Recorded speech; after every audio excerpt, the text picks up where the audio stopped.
Hello everyone, I am Shalini Singh and welcome to my channel. Today we are going to start a new chapter, that is care and maintenance of fabrics. This is the 17th chapter from Home Science class 11. तो chapter start करने से पहले एक बार हम syllabus देखेंगे कि इस chapter में हम लोगों को पढ़ना क्या क्या है। तो ये रहा हमारा सिलेबस और ये है चैप्टर जिसका नाम है care and maintenance of fabrics. इसमें सबसे पहले हम पढ़ेंगे मेंडिंग, कि अगर कोई फैब्रिक ख़राब हो जाए, आपका कोई कपड़ा ख़राब हो जाए तो उसकी मेंडिंग आप कैसे करोगे, उसकी रिपेयरिंग आप कैसे करोगे। फिर है लॉन्ड्रिंग, कपड़ों की धुलाई कैसे करोगे। उसमें हम स्टेन रिमूवल के बारे में सबसे पहले पढ़ेंगे। लॉन्ड्रिंग में ही हमारा स्टेन रिमूवल आ जाता है, जिसमें हम तरह तरह के स्टेन्स के बारे में पढ़ेंगे, तरह तरह के धब्बों के बारे में पढ़ेंगे, जैसे वेजिटेबल स्टेन्स हो गए, animal stains, oil stains, mineral stains और डाई ब्लीडिंग। उसके बाद है techniques of stain removal. Stain removal की कौन कौन सी टेक्निक्स हैं उनको हम पढ़ेंगे, जैसे scraping, dipping, sponging, drop method. इसके बाद है reagent for stain removal. Stain removal के लिए जो रीजेंट हैं उनके बारे में हम पढ़ेंगे। फिर है common stains and method of removing.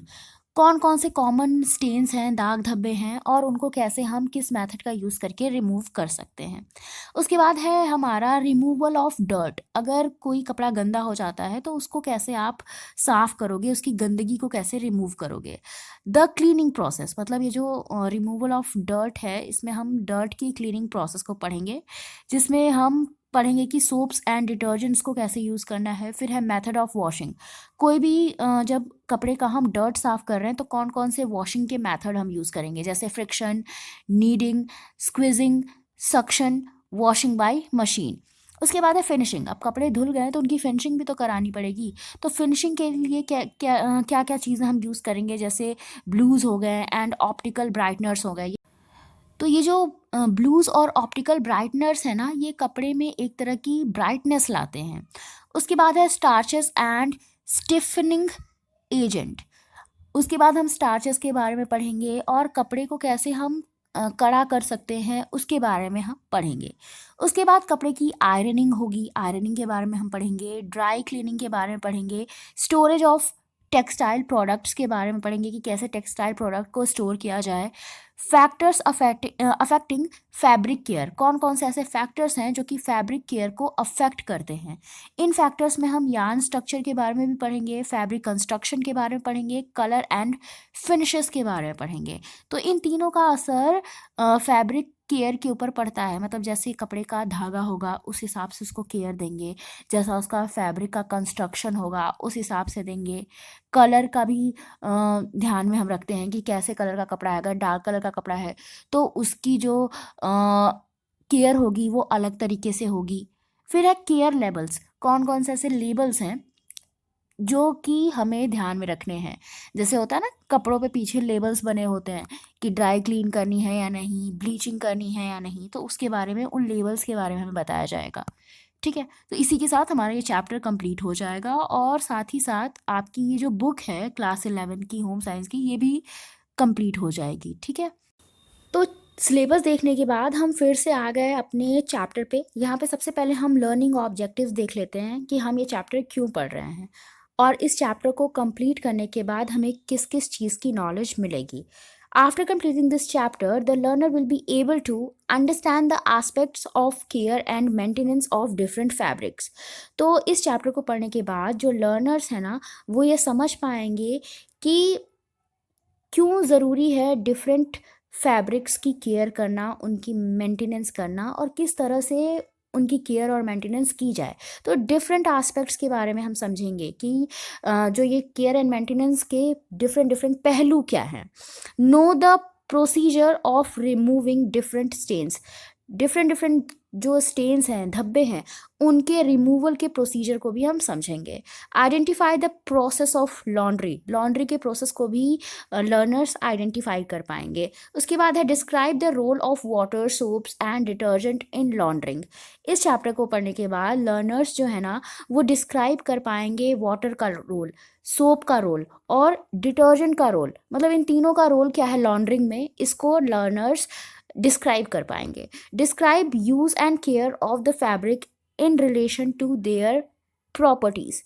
तो एक फैब्रिक की प्रॉपर्टी के हिसाब से, एक फैब्रिक की विशेषता के हिसाब से उसके यूज़ और उसकी केयर को भी लर्नर्स डिस्क्राइब कर पाएंगे कि कोई कपड़ा है तो उसको कैसे यूज़ करना है और कैसे उसकी केयर करनी है। ठीक है, अब चैप्टर स्टार्ट करते हैं।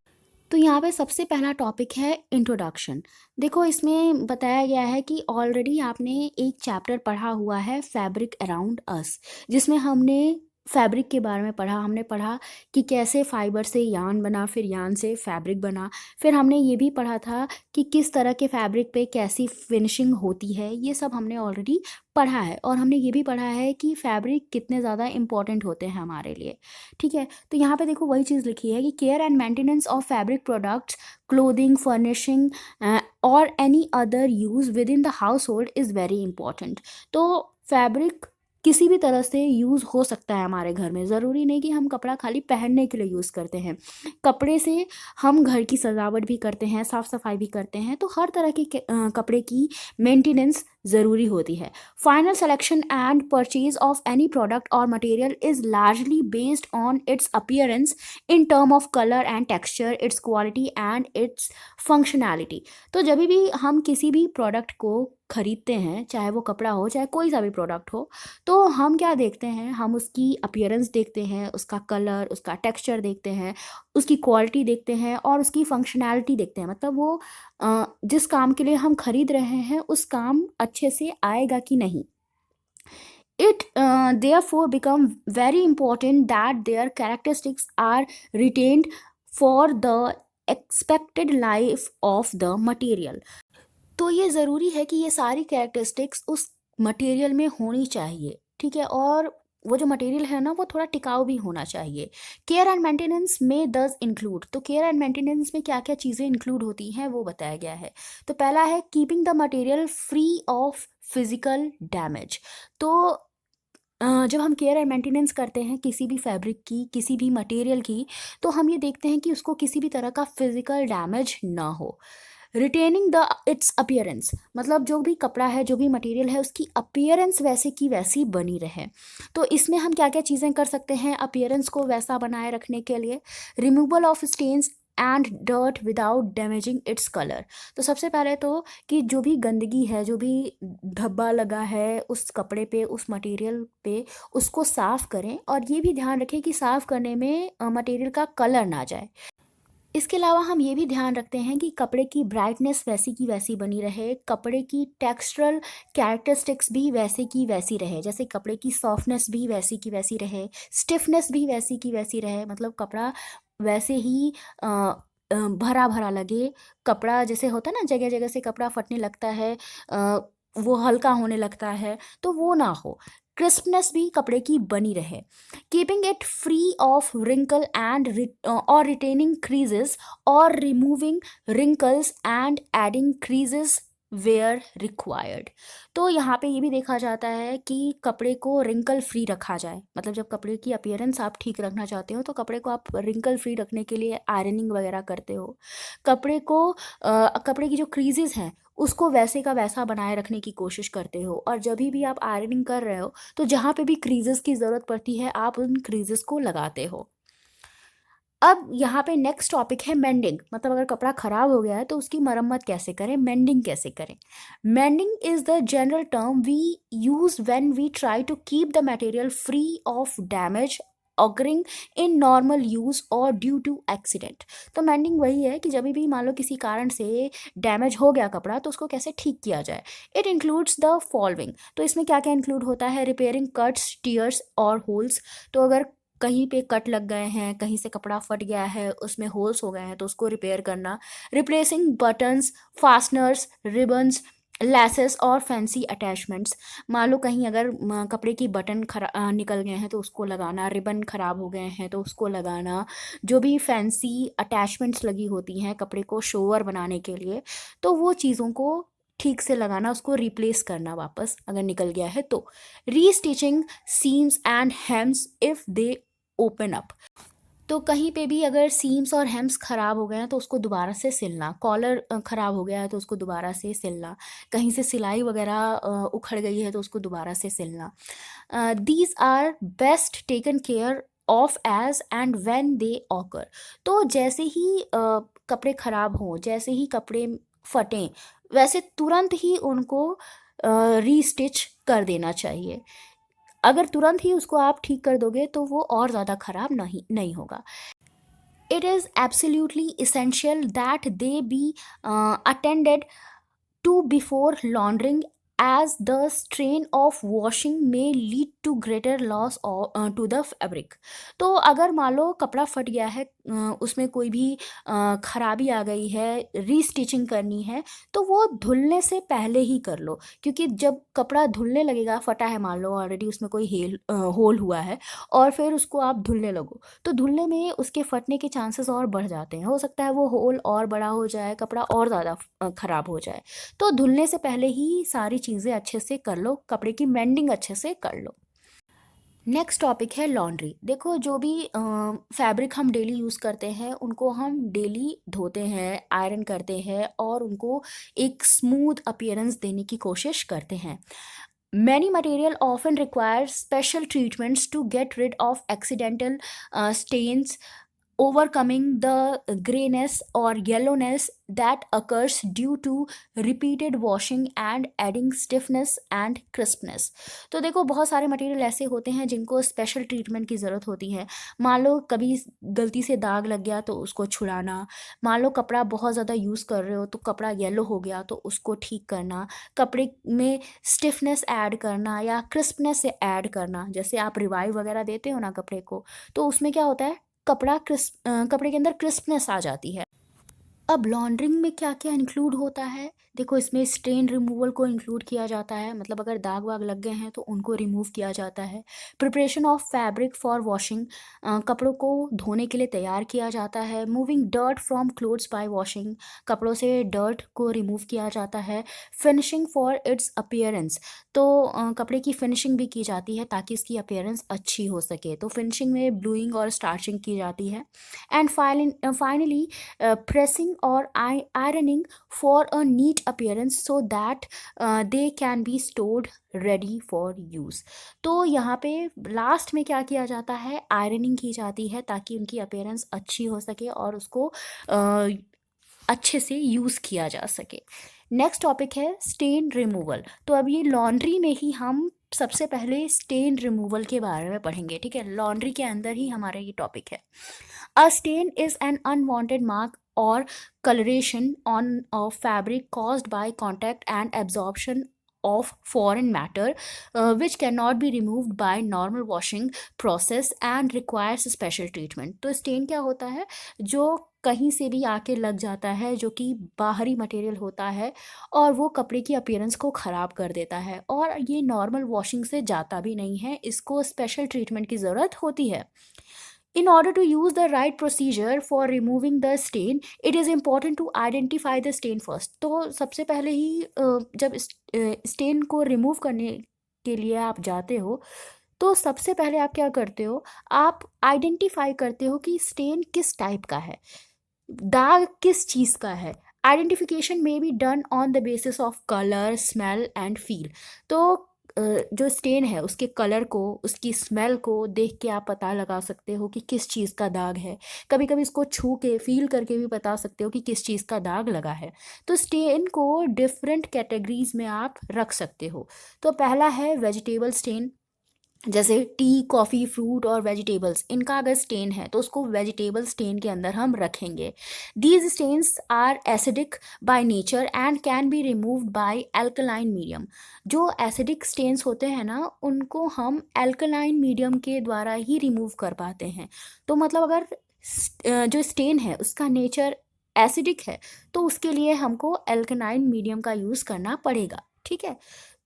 उसके बाद ये बताया गया है एनिमल स्टेन्स के बारे में। तो एनिमल स्टेन्स के अंदर कौन कौन से स्टेन्स आ जाते हैं, ऐसे स्टेन्स जो कि एनिमल के थ्रू आते हैं, जैसे ब्लड हो गया, मिल्क, मीट, एग। तो ये जो एनिमल स्टेन्स होते हैं ना, ये प्रोटीन वाले स्टेन होते हैं, मतलब इनका नेचर जो होता है वो प्रोटीन वाला होता है। And removed by detergent in cold water only. तो इनको अगर आप गर्म पानी से धोने की कोशिश करोगे ना, तो ये और ज़्यादा मतलब और ज़्यादा बढ़ जाएंगे, ये और ज़्यादा गाढ़े हो जाएंगे, जल्दी छूटेंगे नहीं। तो इसको हमको ठंडे पानी में धोना चाहिए और नॉर्मल डिटर्जेंट से धोना चाहिए, ये साफ़ हो जाएंगे। ऑयल स्टेन्स इसके बाद है, ऑयल, घी, बटर, इन सब का अगर दाग लगा है तो इसको जो है हम कैसे रिमूव कर सकते हैं। These are removed by the use of grease, solvent and absorbents. तो इसमें हम जो है एब्जॉर्बेंट्स का यूज़ करते हैं। जैसे क्या होता है कि अगर मान लो ऑयल वगैरह लग गया है तो उसके ऊपर थोड़ा सा टेल्कम पाउडर डाल दो और फिर उसको झाड़ दो, तो वो क्या हो जाता है, स्टेन निकल जाता है, हल्का हो जाता है, फिर कपड़े को धो लो। इसके अलावा और भी तरह तरह के एब्जॉर्बेंट होते हैं जो कि दाग को क्या कर लेते हैं, एब्जॉर्ब कर लेते हैं। तो उसमें से एक हमारा टेल्कम पाउडर भी है। उसके बाद है mineral stains. Ink, rust, coal tar, medicine, इन सब का अगर स्टेन है तो उसको मिनरल स्टेन कहेंगे। These stain should be washed first in acidic medium and then in alkaline medium. तो सबसे पहले इनको एसिडिक मीडियम में धोना चाहिए, उसके बाद एल्कलाइन मीडियम से धोना चाहिए। Dye bleeding. तो डाई ब्लीडिंग ये क्या है, ये कलर फ्रॉम अदर फैब्रिक। मतलब कि अगर कभी एक कपड़े पे दूसरे कपड़े का कलर लग जाए तब क्या करना है।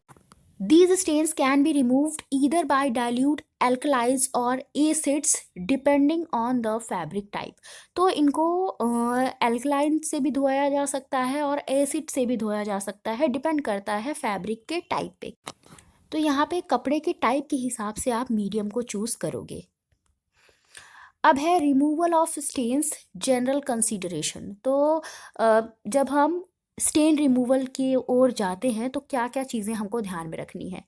Stain is best removed when fresh. देखो जब स्टेन ताज़ा ताज़ा होता है ना तब वो अच्छे से साफ़ हो जाता है, ज़्यादा मेहनत करने की ज़रूरत नहीं पड़ती है। Identify the stain and use the right procedure for its removal. तो ऐसा नहीं कि बिना स्टेन को पहचाने आप उसको रिमूव करने लग जाओ। सबसे पहले स्टेन को पहचानो और जो तरीका, जो प्रोसीजर सबसे सही है उसको यूज़ करो। For unknown stains start with a simple process and move to a complex one. अगर कोई स्टेन ऐसा है जो कि अननोन है, आपको समझ में नहीं आ रहा है कि किस चीज़ का दाग है, तो उसके लिए आप सबसे पहले सिंपल प्रोसेस यूज़ करो। अगर सिंपल प्रोसेस से वो छूट जाता है तो ठीक है, अगर नहीं छूटता तब आप कॉम्प्लेक्स प्रोसेस की तरफ बढ़ो। Repeated use of milder reagent is better than one time use of a strong agent। तो अगर जब भी स्टेन रिमूवल के लिए आप कोई एजेंट यूज़ कर रहे हो तो आप माइल्डर एजेंट का यूज़ करो और उसको बार बार यूज़ करो। मतलब बहुत ज़्यादा स्ट्रॉन्ग एजेंट एक बार में यूज़ करने की ज़रूरत नहीं है। माइल्डर एजेंट्स को यूज़ करो, एक बार में नहीं हो रहा तो दोबारा यूज़ कर लो, लेकिन ऐसा मत सोचो कि एक ही बार में स्ट्रॉन्ग एजेंट का यूज़ कर दिया जाए क्योंकि इससे कपड़े खराब हो सकते हैं। Wash all fabrics with soapy solution after stain removal to remove all traces of chemicals from it. तो जब भी आप स्टेन रिमूवल कर ले रहे हो तो कपड़े को फिर से एक सोपी सोल्यूशन में धो, नॉर्मल डिटर्जेंट से धो, ताकि जो केमिकल आपने यूज़ किया था स्टेन रिमूवल के लिए वो पूरी तरह से निकल जाए। Dry fabrics in the sun as sunlight acts a natural bleach. तो फैब्रिक को कोशिश करो कि आप सूरज की रोशनी में सुखाओ, क्योंकि सूरज में ही क्या होती है, सूरज जो है, सूरज की जो लाइट होती है ना, वो नेचुरल ब्लीच की तरह एक्ट करती है। वो नॉर्मल दाग धब्बों को तो ऐसे ही साफ कर देती है। For delicate fabric try out the chemicals on a small portion of fabric. तो अगर मान लो आपका कपड़ा बहुत ज़्यादा नाजुक है, बहुत ज़्यादा डेलिकेट है, तो उस सिचुएशन में केमिकल को उसी पोर्शन पे लगाओ जहाँ पे दाग लगा है। If they damage the fabric do not use them. और पहले थोड़े से पोर्शन पे लगा के देख लो, कोई किसी कोने में कपड़े के लगा के देख लो, अगर कपड़ा डैमेज हो रहा है तो फिर उस केमिकल को पूरे कपड़े पे यूज़ मत करो, ठीक है। इवन अगर दाग भी बहुत ज़्यादा लगा है तो दाग पे भी यूज़ मत करो, क्योंकि दाग छूटे ना छूटे कपड़ा ज़रूर ख़राब हो जाएगा। इसके बाद नेक्स्ट है techniques of stain removal. Stain removal के लिए कौन कौन सी टेक्निक्स आप यूज़ कर सकते हो। तो पहला है scraping. Build up surface stain can be scraped lightly using a blunt knife. देखो कभी कभी क्या होता है कि जो स्टेन होता है ना वो कड़ा हो जाता है, एक सरफेस बिल्ड कर लेता है कपड़े के ऊपर, तो उसको आप क्या कर सकते हो, स्क्रैपिंग के थ्रू छुड़ा सकते हो। एक मोटी सी चाकू ले लो, मतलब जो धारी ना हो, जिसमें जो तेज़ ना हो, उससे क्या करो, उसको छुड़ा लो। उसके बाद है डिपिंग। डिपिंग में क्या है, the stains material is dipped into a reagent and scrubbed. इसमें क्या किया जाता है, किसी रीएजेंट में अ, जो स्टेन्ड मटेरियल है, दाग वाला कपड़ा है, उसको डुबा दिया जाता है और उसको स्क्रब किया जाता है, तो इसको डिपिंग प्रोसेस बोलते हैं। उसके बाद है sponging. The stain area is placed on a flat surface. The reagent is applied with a sponge on the stained area and absorbed by the blotting paper laid underneath. तो sponging में क्या किया जाता है कि एक फ्लैट सरफेस पे जो दाग वाला एरिया है कपड़े का, उसको बिछा लिया जाता है। फिर उस पे क्या किया जाता है, रीएजेंट को अप्लाई किया जाता है स्पॉन्ज की सहायता से। ठीक है, जब रीएजेंट उस पे लग गया, आपका जो भी केमिकल वेमिकल आपको यूज़ करना था वो लग गया, फिर उसको क्या कर दिया जाता है, एब्जॉर्ब कराया जाता है ब्लॉटिंग पेपर की सहायता से। ठीक है, ब्लॉटिंग पेपर को कपड़े के नीचे लगाया जाता है, उसके ऊपर कपड़ा लगाया जाता है, ऊपर से स्पॉन्ज की हेल्प से कपड़े पे रीएजेंट लगाया जाता है, और जो ब्लॉटिंग पेपर होता है ना, वो अपने आप क्या करता है, दाग को सोख लेता है। ठीक है, तो इसी को स्पॉन्जिंग मेथड बोलते हैं। इसके बाद है ड्रॉप मेथड। देखो, ड्रॉप मेथड में क्या किया जाता है, इसमें जो स्टेन्ड क्लोथ होता है उसको एक बोल के ऊपर स्ट्रेच कर लिया जाता है, फैला लिया जाता है, और उसके बाद जहाँ पे भी दाग लगा होता है, उस दाग के ऊपर रीएजेंट को एक ड्रॉपर की हेल्प से गिराया जाता है। ठीक है, इससे दाग निकल जाता है। ठीक है, कपड़ा ऑलरेडी स्ट्रेच्ड होता है, और जब भी रीएजेंट को ड्रॉपर से गिराया जाता है उस दाग के ऊपर, तो वो दाग जो है अपने आप उस रीएजेंट के साथ निकल जाता है। ठीक है, नेक्स्ट है stain removers reagents for stain removal. Stain removal के लिए कौन कौन से रिमूवर्स या रीएजेंट्स यूज़ किए जाते हैं, ये बताया जा रहा है। तो देखो, बहुत अलग अलग तरीके के रीएजेंट्स का यूज़ किया जाता है, और ये कहा जाता है कि ज़्यादातर जो रीएजेंट्स होने चाहिए वो लिक्विड फॉर्म में होने चाहिए। इससे क्या होगा, इससे कपड़े को ज़्यादा नुकसान नहीं होगा। ठीक है, तो सबसे पहला जो रीएजेंट है वो है ग्रीस सॉल्वेंट। नाम से ही समझ में आ रहा है, ये चिकनाई को क्या कर देता है, अपने में घोल लेता है। जैसे टर्पेंटाइन हो गया, कैरोसिन हो गया, white petrol, methylated spirit, acetone, carbon tetrachloride, ये सब क्या है, ग्रीस सॉल्वेंट है। उसके बाद है ग्रीस एब्जॉर्बेंट। ये क्या करता है, चिकनाई को एब्जॉर्ब कर लेता है, जिसमें क्या आता है, तुम्हारा ब्रान आता है, फुलर्स अर्थ आता है, टेल्कम पाउडर हो गया, स्टार्च हो गया, फ्रेंच चॉक हो गया। ये सब क्या करते हैं, ये सब ग्रीस को, चिकनाई को एब्जॉर्व कर लेते हैं। उसके बाद है इमल्सिफायर। इमल्सिफायर में तुम्हारे सोप्स और डिटर्जेंट्स आ जाते हैं। उसके बाद है एसिडिक रीएजेंट्स। इसमें क्या क्या आता है, इसमें एसिटिक एसिड आता है, जिसको विनेगर भी हम बोलते हैं। ऑक्जेलिक एसिड आता है, लेमन, टोमेटो, सोर मिल्क, कर्ड। तो ये सब जो है एसिडिक रीएजेंट्स होते हैं। उसके बाद आते हैं एल्कलाइन रीएजेंट्स, जिसमें अमोनिया हो गया, बोराक्स हो गया, बेकिंग सोडा हो गया। इसके बाद है ब्लीचिंग एजेंट्स। ब्लीचिंग एजेंट्स कौन कौन से हैं, दो तरह के होते हैं यहाँ पे बताया गया है। पहला है ऑक्सीडाइजिंग ब्लीच, दूसरा है रिड्यूसिंग ब्लीचेस। तो ऑक्सीडाइजिंग ब्लीचेस में कौन कौन से आते हैं, सनलाइट आ गया, सोडियम हाइपोक्लोराइट आ गया, जिसको हम जैवल वाटर भी बोलते हैं, सोडियम परबोरेट आ गया, हाइड्रोजन पेरोक्साइड हो गया। ये सब क्या है, ये सब ऑक्सीडाइजिंग ब्लीच हैं। इसके अलावा फिर हमारा रिड्यूसिंग ब्लीचेस में कौन कौन से आ जाते हैं, sodium hydrosulphide, sodium bisulphate, sodium trisulphate. ये सब क्या है, ये सब रिड्यूसिंग ब्लीचेस हैं। ठीक है, अब यहाँ पे एक टेबल दिया गया है जिसमें कुछ कॉमन स्टेन्स के बारे में बताया गया है, और ये बताया गया है कि उनको कैसे रिमूव किया जा सकता है। लेकिन शर्त ये है कि ये स्टेन्स जो हैं कॉटन फैब्रिक पे लगे हों। अगर कुछ स्टेन्स जो ये सारे हैं ये कॉटन फैब्रिक पे लगे हो, तो इनको निकालने के लिए किन मेथड का यूज़ किया जाएगा। तो सबसे पहले है एडहेसिव टेप। मान लो कोई चिपचिपी चीज़ लग गई कपड़े पे, तो उसको कैसे साफ़ करना है। तो इसका मेथड ये है कि हार्डन विथ आइस। पहले तो इस जो भी ये एडहेसिव टेप है, चिपचिपी चीज़ है, इसको आइस से कड़ा कर लो। इसके बाद इसको स्क्रैप ऑफ कर दो, मतलब इसको खुरच लो, और उसके बाद कोई सॉल्वेंट का यूज़ करके इसको निकाल दो। फिर ब्लड, ब्लड के लिए क्या है, अगर ब्लड का जो स्टेन है, जो दाग है, वो फ्रेश हो तो उसको कोल्ड वाटर से धो लो। लेकिन अगर वो पुराना हो गया हो तो उसमें क्या करो, सोक इन सॉल्ट सोल्यूशन, रब एंड वॉश। तो इसको सॉल्ट के सोल्यूशन में गीला करो, रगड़ो और धो दो, तो वो साफ़ हो जाएगा। अगर बॉल पॉइंट पेन का स्टेन हो तब क्या किया जाना चाहिए, keep a blotting paper under it and sponge with methylated spirit.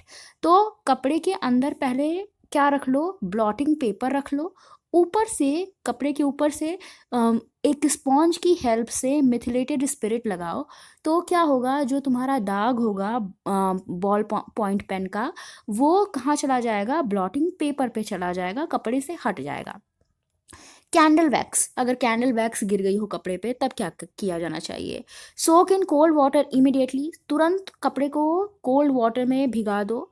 उसके बाद दाग कड़ा हो जाएगा जब, तो उसको खुरच लो, डिप इन वाइट विनेगर, फिर इसको वाइट विनेगर में कपड़े को डुबाओ, रिंस विथ कोल्ड वाटर, और कोल्ड वाटर से उसको अच्छे से धो लो। अगर च्युइंगम लग गया हो कपड़े पे तब क्या करना चाहिए, अप्लाई आइस, आइस सबसे पहले च्युइंगम वाली जगह पे अप्लाई करो, उसके बाद उसको खुरच लो, कोल्ड वाटर में भिगाओ, और स्पॉन्ज विद अ सॉल्वेंट, किसी सॉल्वेंट की सहायता से किसी सॉल्वेंट को स्पॉन्ज की सहायता से उस जगह पे, दाग वाली जगह पे लगा दो, तो ये जो च्युइंगम का दाग है वो निकल जाएगा। चॉकलेट के दाग के लिए क्या करना है, इसको सबसे पहले कपड़े को कोल्ड वाटर में भिगाना है इन हाइपोक्लोराइट ब्लीच। तो या देखो, ठंडे वाटर में सोक करो पहले, तो कपड़े को गीला करो, और फिर उस पर हाइपोक्लोराइट ब्लीच या जैवल वाटर का यूज़ करो।